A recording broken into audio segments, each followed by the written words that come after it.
What's going on? Welcome into TFEs podcast. Dalen Cuff, Kelsey Riggs Cuff. It's been a minute since we've sat here down together and talked about our thoughts, feelings, and emotions. Potted. That's funny. That sounds like party. I feel like the summer has flown by, and the summer has also taken us, I feel like, in a million different directions. Welcome home. I missed you for the whole day and a half that you were gone. The 40 hours I was gone. Thank you. Yeah, Glad you were did. counting down too. Good. I'm glad that you knew exactly how many hours. Minutes. Is that because you were away and you were sad, or because you were counting down the hours until you had to come back? Had to or got to? I got to. Until I got to walk back into these doors. It was like the show 24 countdown clock. It was great. Okay, New Year's Eve-esque. Oh, wow. Yeah. Okay. I'm uncomfortable with the line of high thigh I'm showing right now. How do you feel? How do you feel about that? I keep looking down. I'm like, I'm a little uncomfortable with shorts right now. I feel like it's good. I like it. I feel like you would have been less uncomfortable with it if I had the other outfit that I had on, because it was basically a child's romper. It was. I'm not sure what you're wearing. If I sat down, I liked it though. Been cut into basically underwear. So I was like standing, maybe sitting for an hour talking, maybe not. Hour could be aggressive because Dace, I think, is awake. So we'll see how it goes. I don't want to bring it up already, but let's go. He's just like doing a little bit of mumbling, and it looks like passy swapping. Can we go back to the high thigh? Sure. How do we feel about male? Is that like an appealing thing? Like men, like high thigh for men? No, I don't think it's but it's not like on you. It's not like unappealing to me. I think like bathing suits, I do like them a little bit shorter. If we go too short, then I'm like what's happening over there? Interesting. Definitely if they're too long, I'm like, what's happening over there? So you need like less, not like a billabong short and not a banana hammock. You want something in the middle. Yes. Yeah, exactly. Gotcha. Yeah. Not a banana hammock. Definitely. Not a banana hammock. You're out on those? Yeah, me too. Even on you, I think I'd be like, what are you doing? You look so goofy. Yeah, it would not look good. It's not a good look. I was up on my head. I'm like, when's the last time I wore like tighty whities or anything even that had that similar structure? Not ever around. Not since puberty, I don't believe. So it's been a minute. Yeah. The Speedo I swim in, but I swim in a leg Speedo, like that goes down my leg. Yeah. But that thing's like a sausage casing. So that's about the tightest thing I've got going on. There you go. Sausage casing. Literally and figuratively, yes. There you go. Your high thigh I'm into, but yeah. I don't think it's something that women really seek out. Can I ask you another, as I was about to do it? Yeah. Men drinking out of straw. Thoughts? I have no issues with that. Is that weird? Okay. It has an effeminate quality to it sometimes. Does it? Yeah. I mean, how else are you supposed to drink a smoothie? Smoothie's different. That's why that's a big straw. It's a smoothie. It's a big mug. But have you ever seen a guy drinking like a mixed drink out of like the tiny straw, like small? Okay, well, where they're like moving their tongues, like getting it. I mean, that's just that's different. It's no good. But I mean, like if an iced coffee, how else are you going to drink it? I mean, that's straw, obviously. Straw, Starbucks cup in the thing. Yeah, it's obvious. Yeah, a fountain soda, But yeah, we have other colors. But it's more the cocktail out of a straw for a guy like that. Well, I don't think you're ever supposed to drink out of the tiny straws. Those are mixing straws. Probably that too. No, really. I said probably that. Yeah, maybe that's. I don't know why they even make them into a straw instead of like a mixer, because I don't think that they're for drinking. It's just proper etiquette. Interesting. Okay, cleared up a couple things. Straws, high thigh, cotillion. Could you sound more southern? I didn't really do of the chivalry. Serious? Are you of the chivalry? Serious? I didn't do cotillion. I don't even know what the hell it is, other than it's this big rich white people thing from the South. That's all I know. I didn't do it. Wasn't me. Did you go to one? What art? Like, do you ever go to one? I don't really even think I had friends that did either. I'm trying to think if I know anybody that did cotillion. Is that like a quinceañera? The same thing? No, absolutely not. So what is a cotillion? It's not about like the young girl getting like feted. It's not something like into. No, I think you go and womanhood. It's like manners, and here's the dinner setting, and you eat from the outside in, and here's where the other spoon goes, and I thought a cotillion was like a party with all that your stuff. Napkin and what you do when you leave the table. It's like proper etiquette for I think for like a woman, but yeah. Okay, I thought the cotillion was the party by which you are living that life where you know what to do with the 8 forks. No, you have to go to like the cotillion classes. I think. I don't know. Watch The Summer I Turned Pretty. They like basically have that. I think I'm going to lay up on that, but I'll figure out. I think it's a one quick Google search I think I'll deal with, and then I'll figure out my answer and be good to go. Yeah, not the same thing. I can guarantee you it's not the same thing. Interesting. I mean, I guess like concept-wise, probably still not the same thing, but yeah. Thoughts, feelings, emotions. How you doing today? What's wrong? I'm making sure the mic's working. Your mic's working. Hello? Okay. It looks a little low. Hello? Is that better? It's very sexual, that tone. Hello, Clarice. Mm-hmm. Have you ever seen that movie? Yes. Do you remember it? What's it? Hannibal? He's the character, yes. Okay. Hannibal Lecter. Good job. That was shocking you got that. That's Good. the name of the movie, right? No. What you did, Hello, Clarice. That's Silence of the Lambs. That's Silence of the Lambs. Yeah, Silence of the Lambs. They made Hannibal after that. But yeah, I've seen it, but I don't remember anything other than him eating brains, which was very traumatizing. He ate brains? I just like cut it up and didn't make somebody else eat it. Anyways, this is weird. What are your thoughts? His liver he was eating, but anyway. Anyway, what's thoughts, feelings, and emotions? Good segue. That was strong. Reverse! Thoughts are, you already kind of said it, summer's flying by, but I think we're looking forward to our month here. I think today it's been like a rainy August. day. It's weird. It's August, but it's a rainy day, and we've taken a slower morning, which we don't do a lot of those, which is kind of, I hope when we are together here through this next couple weeks, we will actually do that. But if you're traveling, then I'm traveling. So we're not going to necessarily, I hope when we have the time, we do a little of what we've done today, which was kind of just hang out, which was nice with the kids. Feelings, I felt like as we had her camp movie night last night, second annual. Big adventure. It's maybe become an annual tradition here in the Cuff House. I think it is. I think we're there. Lyra's big on traditions, which is good. I'm really like grateful for our community. I like the fact that we've started to build a network of family and friends. But like yesterday we've had people here for Camp Movie Night 1 and birthday party, Christmas parties. We've done a number of different things. Gingerbread making. This was one, maybe the first time where I felt like every parent that was there, like we know them now. It's not like the not forced, awkward, superficial conversation. Yeah, that type of stuff. We had more like real or fun conversations, just kind of right into it. Like they felt more like friends and less like Lyra's friends' parents. So that was cool. And I think that was part of the mix of who all was there. And also just getting to know people. So I was like really grateful for that community. Had a fun time. And I think when you're in that stage too, as new people to a town or meeting people, I didn't feel like stress or pressure. Like I didn't feel like we had other things to do to get the house or the outside ready. And you did a shit ton of it while I was playing golf the day before. Thank you. But I feel like it was a relaxed, like fun experience where just do whatever, kids. Here's what we're going to do. And it was good. So I was very grateful for like that community we're building out and that vibe and having that time with some folks and Lyra having an awesome time and all the kids having a lot of fun, which was great. So I think it's like, so for me right now, it's for the remainder of the summer. It's like the hope to have that gratitude of these days we had, like the valuing of these times and moments for the rest of the summer, because I do think the fall is going to look different for me and it'll look busy for you. So I think it's like really trying to value and appreciate and be grateful and be really present in these times, especially when we're here over the course of the last month of summer, because there's not going to be a lot of them. Mm-hmm. Yeah. I echo a lot of what you said there. I do think it's interesting when you say like, we don't have a lot of slow mornings, because I agree and I hear what you're saying, but it's also like, our mornings are so different than people's mornings who like work 9 to 5. Because like even on days when we have to like get up and get Lyra ready for school, and even in the fall, Dace is going to start going to school. That'll probably be a future podcast I'll cry my eyes out during. Me too. You too, yeah, exactly.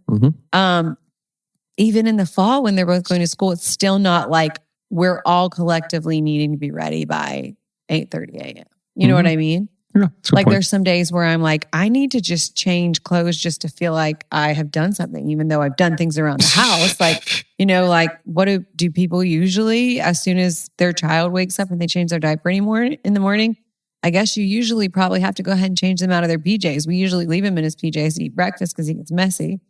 But like when you're getting stuff done in the morning, you're probably have to do it a little differently. So it's interesting because like, you're right. We don't have slow mornings. And I felt like it was still like a very accomplished morning. Like you and I got a lot done. The kids really played. That's something that I'm like really, I think thinking about and grateful right now is like the amount of playing together they're doing. You can tell how much Lyra enjoys it now because she can like come up with little games and ideas and like tell Dace what to do. And he's like her little puppet, you know, and he thinks it's just so cool to be playing with. He's like, bye guys, I'm going upstairs. Yeah, that was funny. So that's or if she leaves him, come back here. Yeah, come back here. Where are you going? Come back here. So anyways, that was like a lot of different thoughts there as I hear Dace now starting to talk downstairs. That's good. That was a lot of different thoughts there about like, we do still kind of have slow mornings even when we don't, in a way, you know, compared to people that have to literally be out the door at 9 a.m. Which is, again, and that's a good reminder, not to cut you off, but I feel like, did you ever have a real, like a 9 to 5? I feel like you always had a profession in this profession. Like that rat race feel, I never did it with kids, I've obviously. Always had like 7 to 2 a.m. or 2 a.m. to like, even when I first started, I was working as a production assistant on the 6 a.m. show in Charleston. Yeah. So I was having to be there at like, 5 in the morning. Yeah. So yeah, you never had that, like, I guess like the rest of the world. But I always say to people, you got a normal job or a real job where you have to get up and be on and go to, like, some people still go to an office every day and that same routine, the same train, the same bus, the same whatever, the same car ride.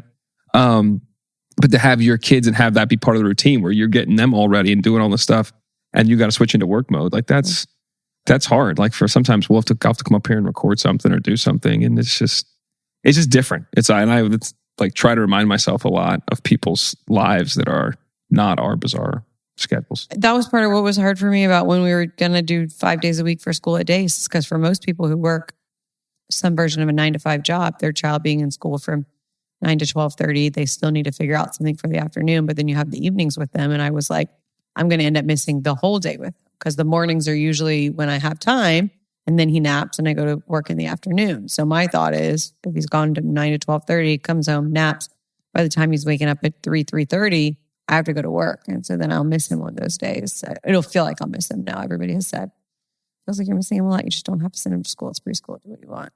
And I'm sure we'll do that plenty because you'll collect plenty. No, you'll collectively also be just. It doesn't make any sense. No, absolutely not. You'll be fine. He'll be fine. You can pick him up in school. You nap with him. We'll play it by ear. You'll be great. He'll be great. We'll see what happens. He'll want to go to school too. Then you'll feel bad. He's going to think that it's really cool. He really is going to like it. So I am excited for him for that. But whatever, I don't want to talk about it yet because I don't feel like crying on this podcast for any reason. Sweet. I'll try to work on that in a different realm. What else did you say, huh? I'll try to work on that for something else. See what I got for you. Thoughts, feelings, emotions. You also mentioned Camp Movie Night, which was awesome. And you were not joking, but talking about what I did while you were golfing. I do love power washing and it needed to be done. So I power washed the back deck. You haven't walked around the side yet of the backyard to see what the next problem is, because while Dace and I were piddling around outside and kicking soccer balls, and he found one of your old golf balls, and next thing I know, he's sprinting up the stairs to go get his golf club. Sweet. To go hit the golf ball. I just took a pair of shears and just absolutely obliterated a lot of those trees back there that were hanging down. So there's just a pile of trees? Dead trees? So we need to call the landscaping people and see if they'll pick them up. I mean, I did the landscaping for them. I just don't have anywhere to put it. Sweet. Yeah. Right, they were like dead at the bottom because there's so much growth on the top that only the leaves on the top are growing. All the ones on the bottom are dead. So it looks very, very nice. Sure looks great. Yeah, but there's a lot of dead branches back there. Cool. Great. So I did that too. Proud of you. I like stuff like that. I'm aware. I hate it. So it all works out. This is, we've done this before. Lyra kind of likes it too. I was weeding the front yard the other day and she's like, Kels, can I come help you? I want to come help you. And I was like, yeah. And the next thing I know, she's like, isn't gardening so fun? Dad, we're gardening. And I'm like, well, we're weeding, but cool. Yeah. Let's pull these weeds. And we can call it whatever makes you happy. And you guys need things that you do together that I don't have to be part of. That's true. So this is an important step in your relationship. You've got other things, but I'm glad we found another one. Weeding away the weeds. Literally. Okay. Feeling, I don't even know if I hit thoughts, feelings, emotions. That was a lot of different thoughts, feelings, emotions. Probably. I think where I want to be right now is present, because I feel like the summer has already flown by. And then I look at a calendar and I'm like, when the heck do we have any time in August? And then I look at the fall and I'm like, oh God, And I don't want to do that. I just like want to be here and enjoy the stuff that we do still have planned in August, the slow times that we have, the busy times that we have, and then football season. And I think I feel it more like I'm literally getting on a plane tomorrow to go do my first ACC football road trip. And then I'll travel every week after that. You have some work travel coming up as well. I don't know. I just think it's like, it's easy to look at it and project things out ahead and be like, oh God, like we're already there, but we're not there. We're here. It's August 3rd today. Which is why, that's why I said we're in the same place there, I guess. Like I mentioned being present too, because I was driving home from the airport yesterday morning, thinking about not the projecting out. I got in my head, I'm going to be coming back from this airport or JFK for the next 7 to 10 days for the next 4 months. Mm-hmm. Like even when there's a couple of weeks where I'm not supposed to like if you add it up, there's a couple of weeks, there's 2 times a week. So it is what it is. Like the next 14 weeks, we're going to be making that trip. So let's enjoy while we're here. Yeah. Present. So we're going to try to do. Yeah. I would like to get your thoughts, feelings, and emotions on if your wife walked upstairs to do something and then you got a text that said, I think we should talk about a change in our partners, change as a collective. It's a really poorly written grammatical sentence. I was about to start working on something else. My head, I was thinking about the topic of what we should discuss on this podcast before I did a different show. Because my thoughts, feelings, really emotions when out of nowhere, I just see, I think we should talk about a change in our partners, change as a collective. I'm like, what? I wrote change in our partners, right? Or just change in partners? I think we should talk about change in our partners, change as a collective. I guess I read it as like, we should change partners. I'm out. I was like, I'm out. Wait, what? I feel like we're in a really good place right now. Like, what the hell is going on? And then as I kept reading, it was like, oh, okay, he's sending me like a thought for the podcast. But my thoughts, feelings, and emotions when I read that were like, what the hell? Are we okay? Where did this come from? Like you just went upstairs. How have we not been talking about this in TFEs if this is how you're feeling? So would you like to elaborate and open the door to what the conversation that you were thinking about having versus the one that I interpreted? Started having on your own? Be like, what the? So my bad. That was a really out of context bad opening line, and just the whole thing was bad. Maybe also because sometimes we talk about serious things. Maybe just start with like, hey, idea for pod or have an idea. So that it's not just like... It could be anything to give you an understanding of what the hell I'm talking about, other than just saying, I want to talk about change in our partners and as a collective.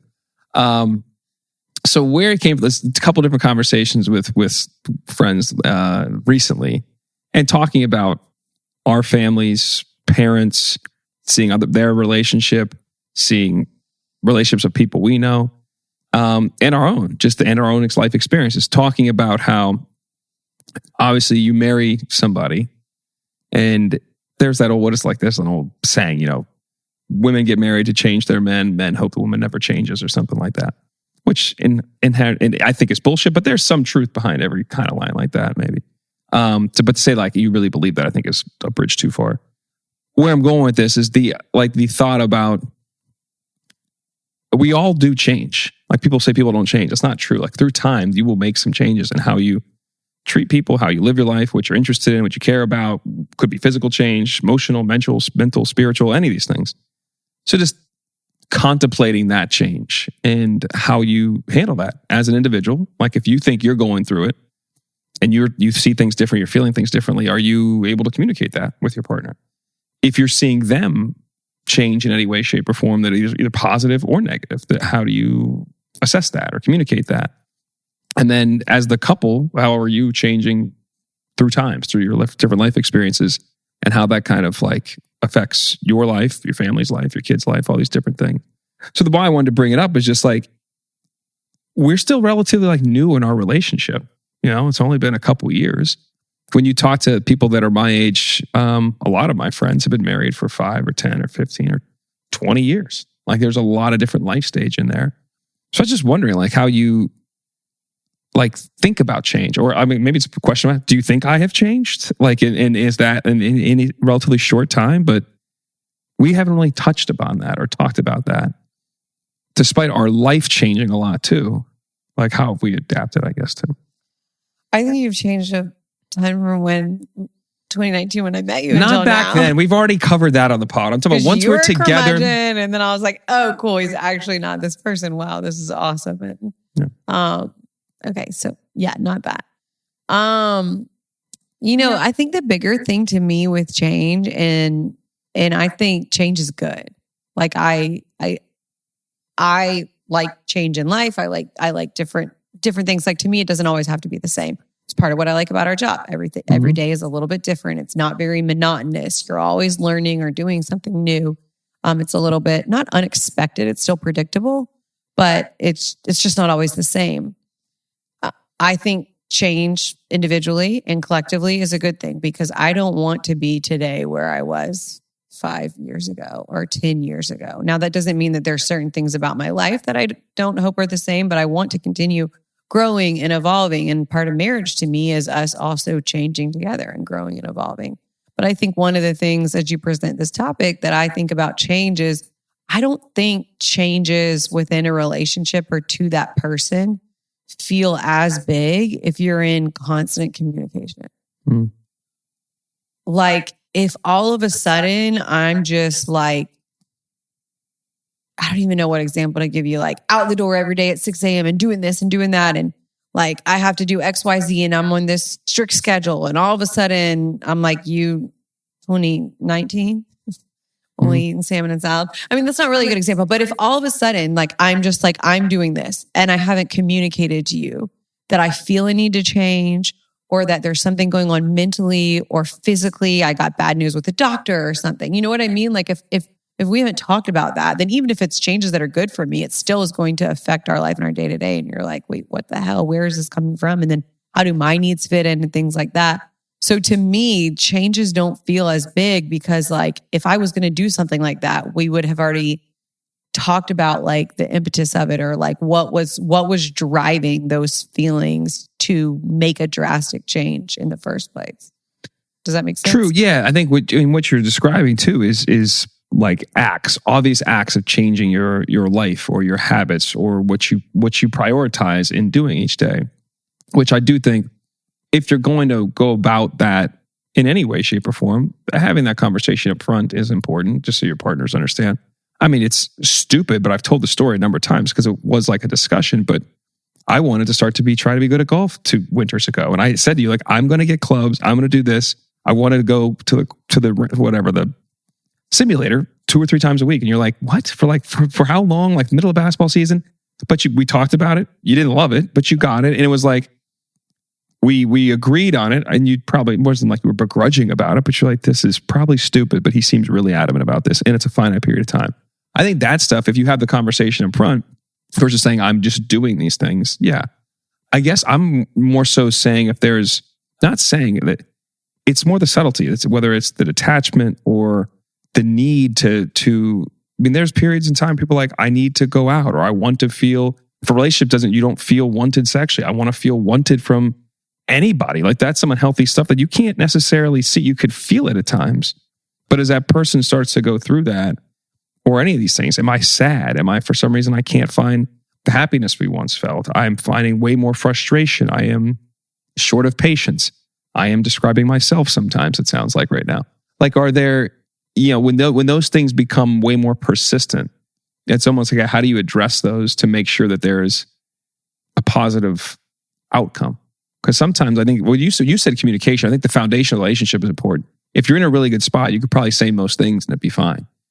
If you feel like the person's attaching, but you got your own shit going on, like, that's a hard conversation to have. And I am carrying a former relationship in my mind that existed here that had a lot of that. And I've seen it with other friends as well, where they're in a place where it's not really discussed. They're just living it currently. And I said it's not discussed. So communication is a huge piece. I just wonder how much people think about that before it becomes a problem. I think it depends on the relationship. And to me, it still does go back to communication. Because you've heard the saying that whether it's divorce or relationship ending, if you're not married yet, like, that doesn't happen because of one thing. Yeah. It's a million little things and a little microcosm of moments that maybe lead to one big thing. But there's all of these things that aren't talked about, all of these things that aren't said, all of this resentment that builds up, all of these different things that I feel like if there's one thing that's on your mind and you're not comfortable saying it that day, maybe I'll bring it up this weekend. Oh, well, we're having a really good weekend. I don't want to bring it up. This kind of bothered me, but it'll get better. And then all of a sudden, this little thing that could have been a quick conversation, you nip it in the butt and move on. All of a sudden, it's 3 weeks later. You've been resenting the fact that this is still happening or happened and you never talked through it. And then that thing that could have been small becomes bigger and bigger. And then it builds on because, okay, maybe now it's not just this, it's something else. That's why to me, like, if you're not in a place where you feel like you can communicate openly and honestly with your partner, then the best thing to do is try to figure out a way to like start that base level communication. Because all of these big things that you're saying that could happen, or all of the changes that are small and become big, like if you can't express those things, like you talk about, like you used to like look yourself in the mirror and be like, I'm not happy with this life. I'm not happy with life. I need to just say it out loud. And you couldn't just say it out loud. You could say it to yourself, but you did not have the emotional, I don't know if capability or connection to like be able to say that and figure out what's next. And part of it is scary when it's something I'm sure that big, because it's like, if I say this out loud, where do we go from here? Yeah. You know, like, is there a fix or is there no turning back if I say this out loud? To cut you off there, sorry, but it's a really important point. I think if you don't say anything, you are kind of writing the ending yourself. If you are in that place where you are really unhappy with your life, whether that's personally in a relationship, a marriage, a friendship, work, if you are saying that over and over to yourself, but can't take any steps to fix it and can't even articulate it to anybody, that's untenable. It's just like, it can't survive. Whereas I think if you find a way to address it with that person, whether that be your spouse, a friend, a family member, your parents, your boss, then there may be a shot to fix some stuff. But if you don't say anything, it's very rarely can any of your circumstances change if you don't just begin there. Because saying it and having a conversation usually leads to some sort of action. That's all. Well, and I think it's not even necessarily being able to say it to your partner or your spouse or your boss or whatever. It's like actually taking the step to find somebody to talk to. Like, if it's not safe, it doesn't feel comfortable enough, you're too scared to like say it out loud to the person who it's going to affect, then like, who do you have in your life that you can say it out loud to, that you can have a real conversation with and be a sounding board for what you're going through? Or are you willing to say, I don't know what to do. I need to talk to a therapist. I need to figure out what's next. And I'm not ready to figure it out with that person yet. I don't have the tools to like look at this person and say it because I'm scared of what happens next. So let me find a safer place where at least like, it's almost like an outlet, like, but it's a healthy outlet of like taking steps to figure out what happens next, because change is inevitable. It's going to happen, good or bad, over time with people and with relationships. And as we learn and meet new people and experience different things, but I think making sure like our human needs are met and that our feelings are able to not be something that is just like stuck inside. I think that that's like the heaviest feeling of just, I don't know what to do, what's next. When you have all of these things in your head and in your mind and in your heart, and you're just like, they're all here, but like, let me just smile and pretend like everything's good, because that's what everybody thinks. Yeah. Let me ask you this. How if a lot of the challenges you're going through are outside of your spousal relationship, if things are good there, like how much do you rely on that person to sometimes check you on what you're thinking, support you, or question you, or push you in different ways? And if that person's no longer there, how do you think that affects you? What do you mean if they're no longer there? Like, if they're divorced, if they pass away, if you become separate. I'm saying this from like personal experience with some people that I've watched, and older folks that have lost their person. Mm-hmm. And when that person's gone, I feel like I've seen that person change because they've lost the mooring they had to a different perspective, to one of the few people in your life that you would share these things with, where they would maybe check you. And maybe in some of your, I think about it too, like individually, I have some character flaws. I am inherently a selfish person. I can be rude to say the least. I can say things and do things that aren't the kindest, and it's not a good thing. I don't want to be that way, but sometimes it just happens that way. You have a lot of good character. Well, thank you. Like this podcast, you're always like, I do this wrong, and I do that, and I do that. Well, my point of saying that is because when you're left to your own devices and a person isn't helping you check you on your shit, and your shit is going unfettered, and that I think can help perpetuate some negative change. And I just wonder, like, I guess it's kind of saying, how much do you think that's, because you said anybody, which is important, but I think our circle is pretty small of people you can really share whatever it is with. And the direct relationship that is usually closest to people who are listening to this pod is either their partner, their spouse, their boyfriend, girlfriend, whatever it may be. That if that person is no longer your person to do that, or as you said before, you're no longer safe doing that because the relationship went south, whatever. How do you think that affects your ability to identify some of your own problems and challenges and some of the negative changes that may take place in your life? I think it depends on the person for sure. And it depends on if there are other people that maybe don't fill that same void, but are still comfortable, safe spaces, or if you're willing to try and cultivate some of those relationships because you know that you need that. But I think it's probably very easy, like in a way, to lose touch with reality. Like it depends on what the scenario is. But if you don't have somebody that's checking you or somebody, because that's what I think. Yeah, the thing is, they have to be willing to say whatever the relationship. You have to feel some way about the relationship, but they have to be able to tell you the real shit, and that's the hardest part: is having a relationship where both parties can actually not text the other friend in the friend group behind the back afterwards, like, boom, "Dang, somebody's got to say this, but it ain't gonna be me." Exactly, yeah. Or find out, I am not going to be really real right now because she seems fragile. He seems in a bad place. Yeah. If I pile on or do this, who knows what happens versus, there are some relationships. I feel like you have that foundation and respect and love that it's like, I'm saying this for your best interest, although it may be hard to hear right now, but somebody's got to say it. I think it goes back to also to whatever the trauma is the person had. Like if it was the loss of a relationship, if it was a divorce, if it was death, whatever that was too, like you're saying there, you do want to, for a little while, like protect that person and their mental health and their well-being. And especially if it's somebody that you like love and care about, that you're like, I'm not about to like sit here and check them right now and be like, we need to talk about this. Because what you're saying is you're becoming an asshole and I want to stop this. Yeah. This is crazy. This doesn't make sense. You're not just going to come out and say that because you do want, especially if they're like feeling better and seeming like they're coming on the other side of something.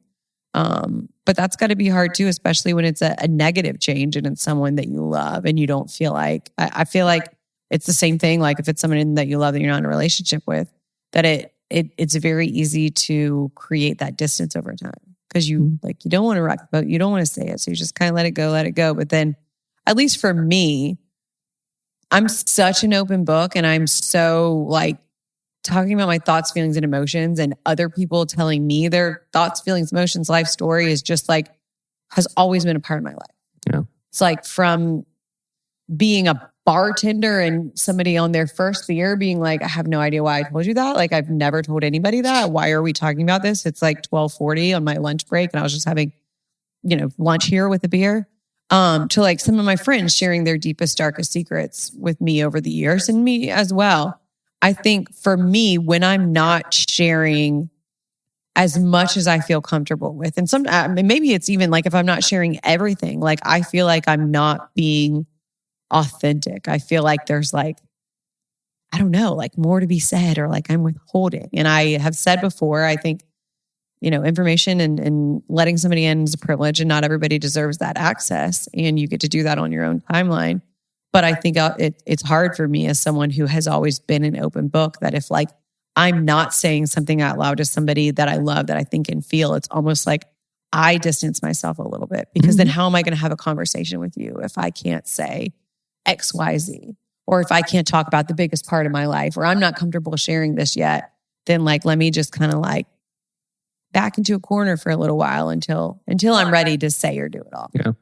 Which is honestly how I lived for a long time, which is like you self-select out of relationships because you don't know how to handle the conversation or you don't want to bring it up. Or you don't want to change the way they perceive you, which is just not inauthentic is the word I learned to use there too, to be like, it's not authentic to who I want to be or who I am. It's what this like thing has been created. And there's there were only a few people that lived within I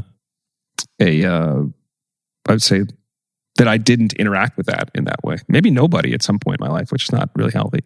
I do think it's way different now. I think from most of my friends, like as we've said before in this pod, like unless if we're having a conversation, I want to be as real as possible because it's now if I just know you and I'm your coworker, I'm pretty good. I'll probably just talk a lot less. Mm-hmm. Like I'm just not. There's times and places for certain things that I just don't. I'm not going to get into that right now. But I definitely think, even though now I think I'm still more real with people, it's just in this situation that we're talking about is having those people. And when I do say check you too, like they have to be able to communicate things in a way that you can hear them. But there are like I could see myself like that's why I asked about the spouse relationship too, because there are times where if I say something or something, you'd be like, I just don't. That's just not right. Like, and we can have a disagreement about it, but I don't think you're ever. I don't think you need to. I don't think you are. Like, would sugarcoat the response in terms of like, no, that's not good. That's not cool. If you're doing things, I think, and changing in a way that is negative. I'm really thinking about treating people, how you view the world, like just this different kind of broader stuff that changes over time. But like, this is not who you are. Like very few people could say that. This is not who you are. Like what's going on here? Mm-hmm. And then kind of dig into what's going on there. There aren't that many people that can pose that question in a way that is arresting to somebody to like stop them and be like, wait, what? And then have a real conversation. What do you think in relationships though? When there like, is there when there's like a collective change that needs to happen or that like one partner wants to happen? For instance, church is something that we always had conversations about. And that you knew how important that was to me before we were ever having kids. We had a conversation sitting on your old couch apartment about like that in religion because it was, we were pretty serious pretty fast or it felt pretty serious pretty fast. So we had a lot of those real conversations. But when it's kind of things that are either, I guess it's not really lifestyle, that's more spiritual. But when there's like lifestyle changes of collectively as a couple, like I want this for us or, I say, things like, okay, right now, like work is hard because as much as we're sitting here saying we love our community, we're gone on the weekends. I'm like, I want us to also like be ingrained in the community. I want to feel like we know what's happening with the town, whatever, and with the kids in high school and all of those things. And what does that look like? But it is something that as we project out years ahead that I think about, like, what does that look like for us when there are things that one person wants collectively for the couple or for the lifestyle? Like, what do you think matters there? It depends on what it is. But something with like our situation with religion, your patience was pretty amazing. And I do think your, maybe did you feel like if you pushed too hard, I just pushed back and it wouldn't get to a place. I think ultimately you wanted to be in a place where we were going to church together. We're raising our kids in faith and we're having, a life you'd viewed in that regard. Did you think it was like in peril if you thought if you pushed that I would push back? No, I think it was important to me that you were going because you wanted to, not because you were going for me. Mm-hmm. Like to me, church is not checking a box. Like I want to leave with something that fills my cup that I can lean back on that week in the future that I take with me. It's like a form of therapy. Like I don't want to, I had somebody that I dated before. And on Easter Sunday. Wait, you dated somebody before me? Shut up.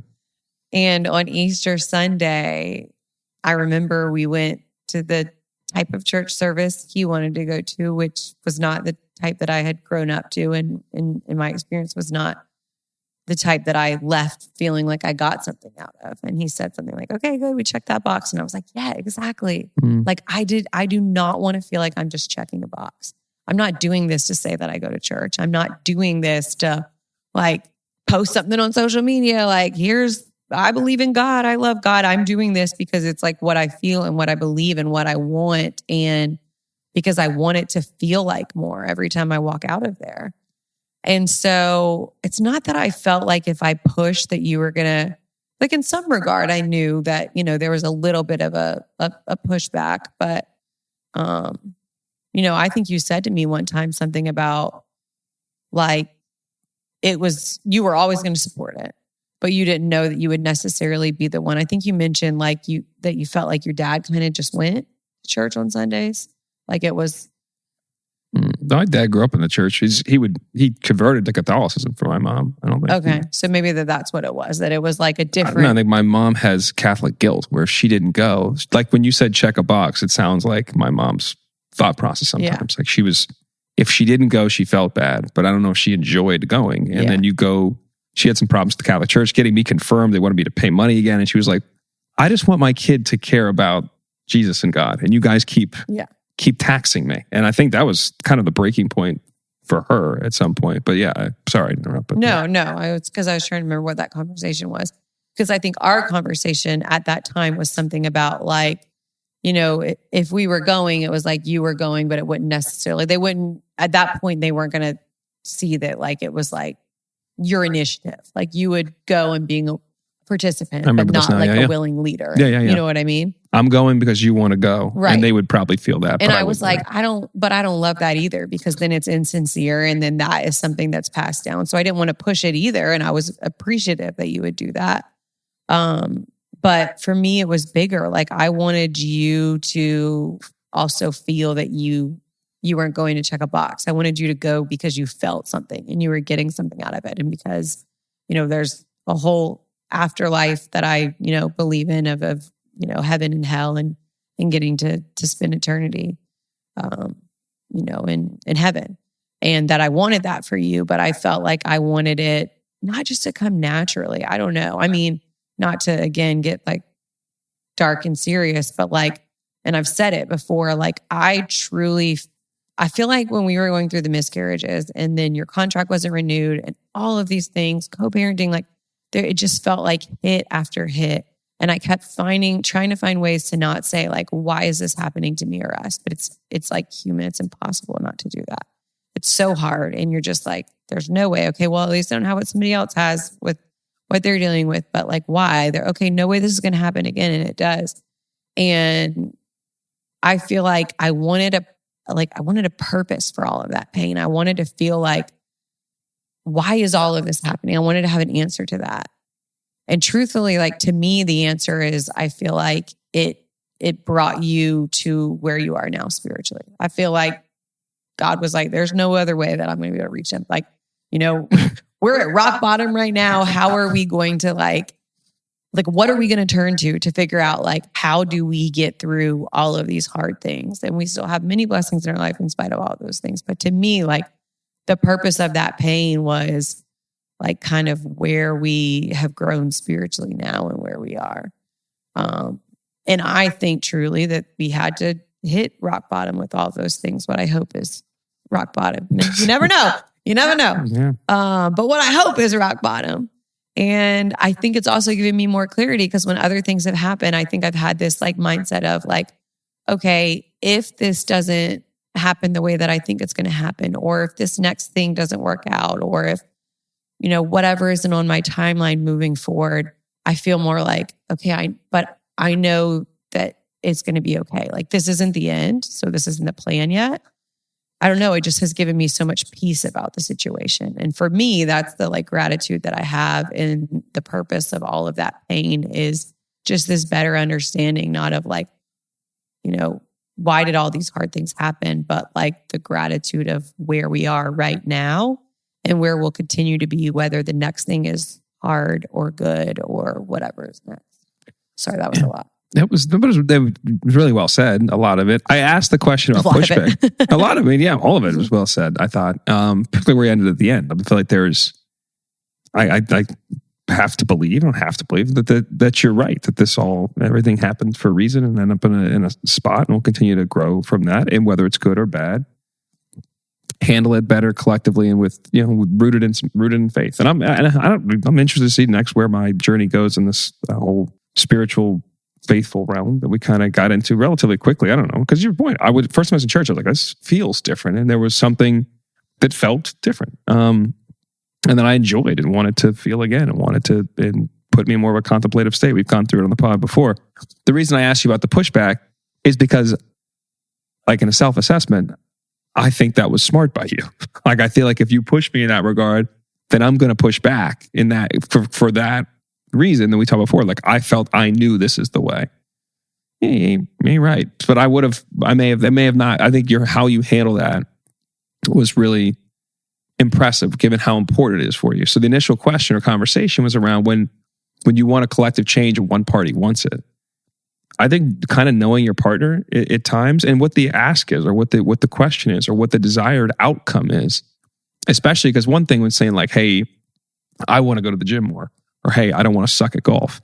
That's a very can be an individual situation. Something like how we raise our family. Like if you want to move, if you want to have a different experience, you want to put your kid in a different school, like whatever, when there's some large things that may be you're broaching is you feel this way and you want to get your partner on board, for lack of a better term. I think it's, or make a collective change towards how we live our life, especially if things are going hard within the relationship. Like, this is not how I want us to go forward.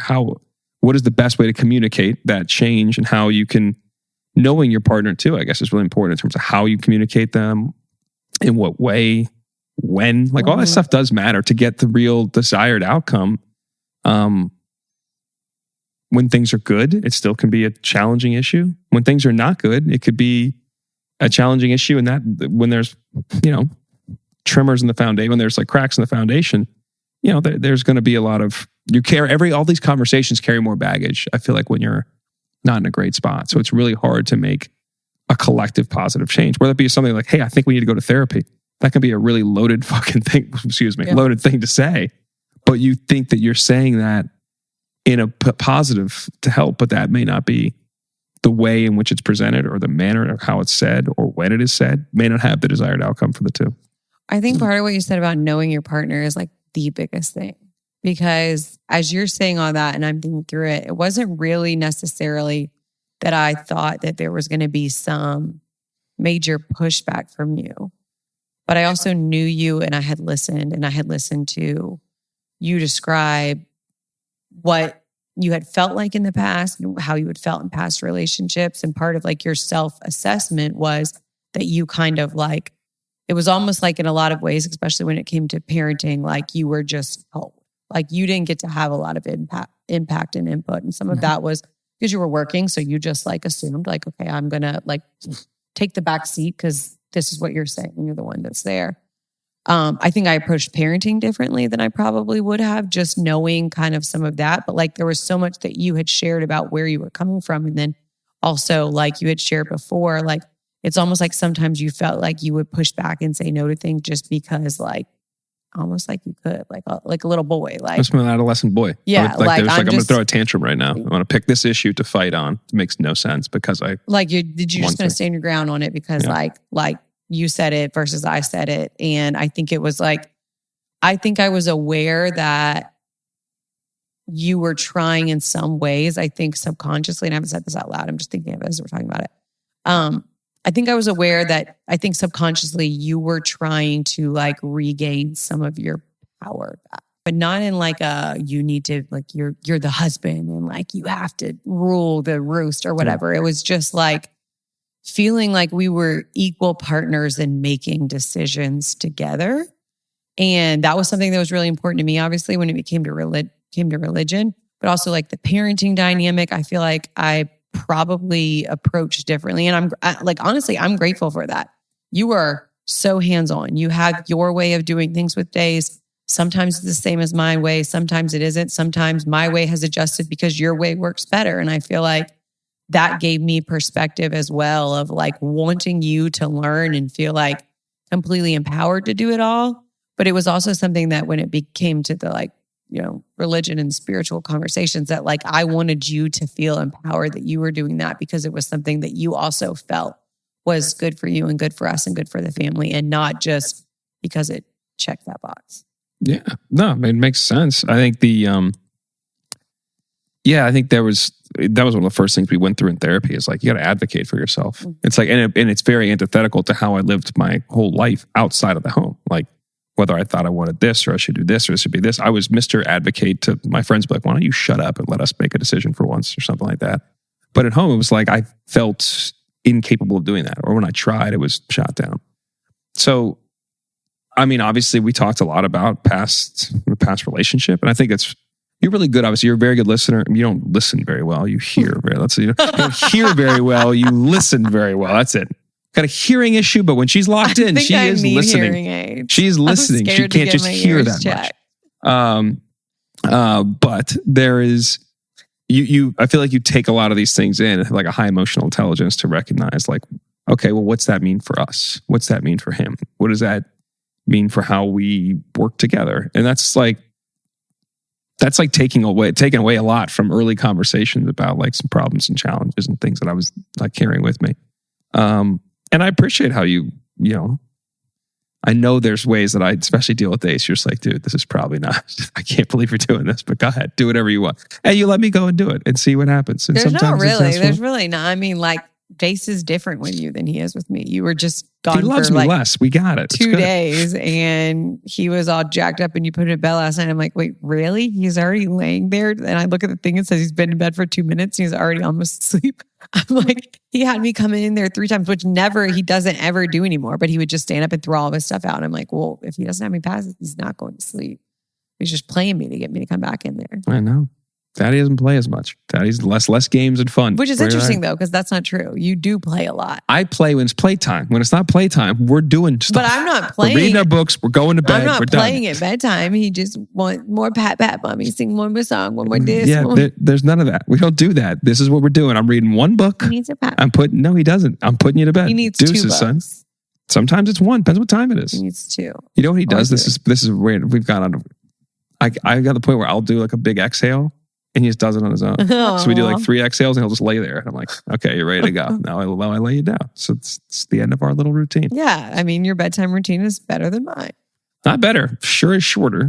And it's to the point. We get right down to business. But anyway, I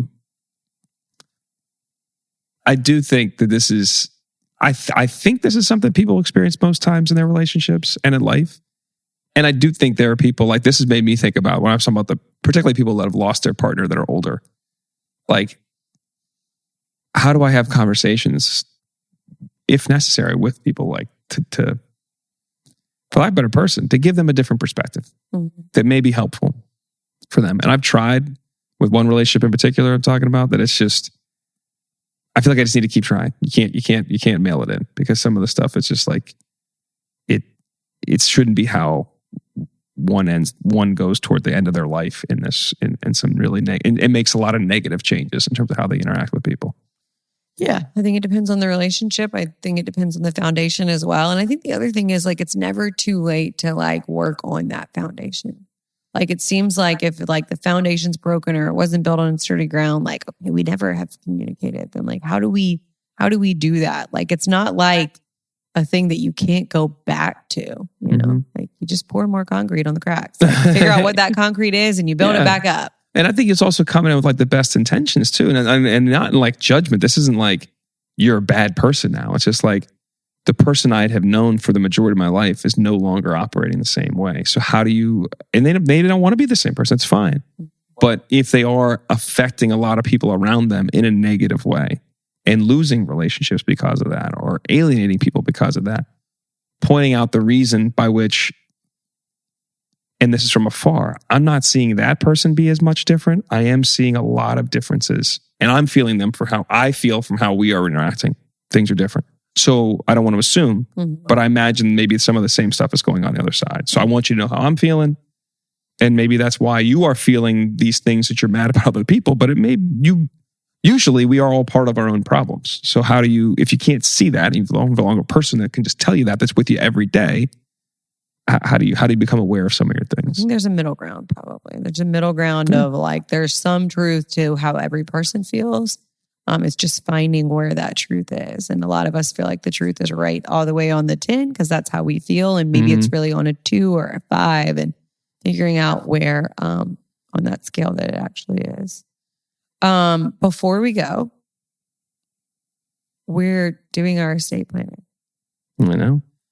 Are you ready for the next steps? Where we really, like right now, we just tabletop, only treetop, only got, like a couple like teary-eyed moments and talking about what that would look like. We didn't. I did. I was fine. This was a very much a legal conversation in that first conversation. But our guy Adam's like, yeah, next time is when it gets real. Yeah, I'm not sure how that's going to go for you or for us, but we're doing it, people, and you should too. This episode brought to you by. I'm about to say, we're not getting any kickbacks here. I just think it's important. I do feel like really passionate about it now. We're not even done with it yet, but I just feel like it's something that like I want to do for the people that I love in my life, so that it's done and it's one less thing.